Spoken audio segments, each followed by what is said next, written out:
Bienvenido al segundo vídeo de cómo abordar el problema de la alimentación sostenible en el campus.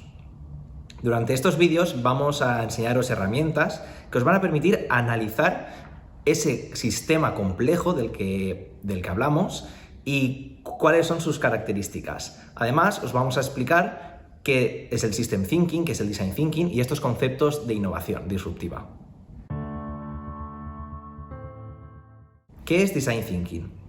Design Thinking básicamente es un método de resolución de problemas basado en el usuario y sus necesidades. Repito, basado en el usuario y sus necesidades. Un proceso de Design Thinking se basa en 4 pasos, que el primero es empatizar con ese usuario, esas necesidades que tiene, qué problemas tiene, profundizar de verdad en su experiencia, utilizando los productos y servicios. Luego, hay que redefinir muy bien cuál es el problema que tiene de verdad y cuál es el problema más importante que tiene. Para esto utilizaremos entrevistas, sacaremos datos de fuentes públicas y sobre todo mucha observación. Es la parte más de análisis. Para luego, con ese problema que vemos que tiene, trataremos de dar una solución en la tercera fase, que es la de ideación. Sacaremos ideas para dar una solución al problema principal que tiene el usuario. Para luego, cuarta fase, prototipar una idea y validarla en el mercado. Además, hay que tener en cuenta que este proceso no es lineal, es decir, no es una línea recta de un punto A a un punto B, sino que es circular, es decir, que cuando pasemos a una fase y vemos que nos hemos llegado a un callejón sin salida o que no avanzamos, no pasa nada, podemos volver hacia atrás y plantear y reformular el problema. Es decir, si llego a la ideación y veo que el problema del usuario no era importante, no pasa nada, elijo otro problema. Y si veo que tampoco los problemas estaban bien definidos, no pasa nada, vuelvo atrás, vuelvo a una mira más general y vuelvo a analizar mejor el contexto. No pasa nada, esto es un proceso circular y no lineal. Y entender al usuario está muy bien, pero a día de hoy vivimos en sociedades complejas, con muchos actores y la verdad es todo muy volátil, incierto. Por eso, el Design Thinking a día de hoy se ha quedado obsoleto. Ya no sirve de nada entender solo las necesidades del usuario y quedarse ahí. Ahora es necesario, y estos tiempos lo piden, de ampliar la mira y ver ese usuario con quién se relaciona, en qué contexto está, cuáles son sus valores, sus dinámicas. Es por eso que aparece el pensamiento sistémico. Efectivamente, Jaume, pero para explicar lo que es el pensamiento sistémico tenemos que empezar por el principio, ¿no? ¿Qué es un sistema? Un sistema es un conjunto de elementos y componentes interdependientes en cuya interacción surgen nuevos procesos y nuevos productos que impactan de manera directa o indirecta en el entorno y por ende también en el propio sistema. Estos componentes están interrelacionados y se influencian entre sí, de manera que el conjunto del sistema es mucho más allá que la simple suma de cada uno de los elementos. Podemos diferenciar entre varios tipos de sistemas, por ejemplo, lo que podría ser un sistema tangible, como un automóvil con cada una de sus piezas, donde si fallase una de ellas, el coche dejaría de funcionar. También podría ser un sistema intangible, como por ejemplo una organización empresarial.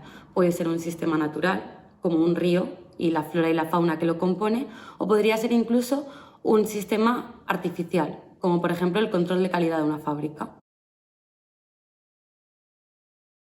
Ahora que ya entendemos lo que es un sistema, podemos explicar lo que es el pensamiento sistémico. El pensamiento sistémico se centra en la importancia de entender cómo los componentes interactúan entre sí y cómo un evento que ocurre en una parte del sistema puede afectar a otra parte del mismo, e incluso cómo un evento que ocurre en el entorno puede afectar al sistema y viceversa, cómo el conjunto del mismo puede afectar a factores externos.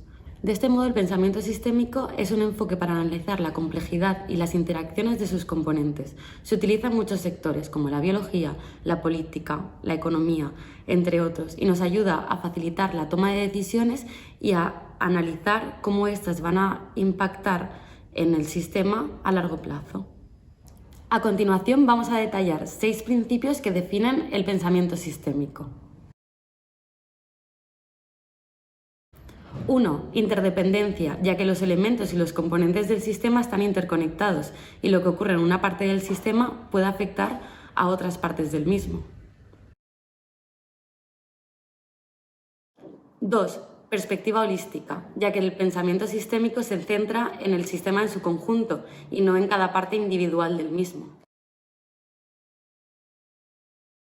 3. Sostenibilidad en el tiempo, ya que se centra en las implicaciones que va a tener a largo plazo buscando un equilibrio y no solo en resolver soluciones a corto plazo. 4. Perspectiva analítica de causalidad, entendiendo las interdependencias y las interacciones entre los componentes del sistema y cómo estas pueden afectar a la secuencia causa y efecto. 5. Interacción, enfocándonos en comportamientos adaptativos o disruptivos que pueden afectar al equilibrio del sistema. 6. Adaptabilidad, contemplando la capacidad de los elementos del sistema para tomar decisiones que mejoren el rendimiento o el equilibrio del sistema. I ara vas començar a analitzar aquest context, aquest sistema el qual estem visquent ara mateix dins del campus. I per això anem a utilitzar una ferramenta que es diu Context Map, que ens ajuda a aterrar totes aquestes idees que hem vist en els vídeos anteriors en un mapa visual.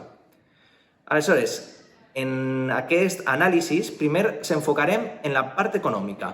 Quines són aquestes tendències de mercat, econòmiques, preus, que afecten al sistema.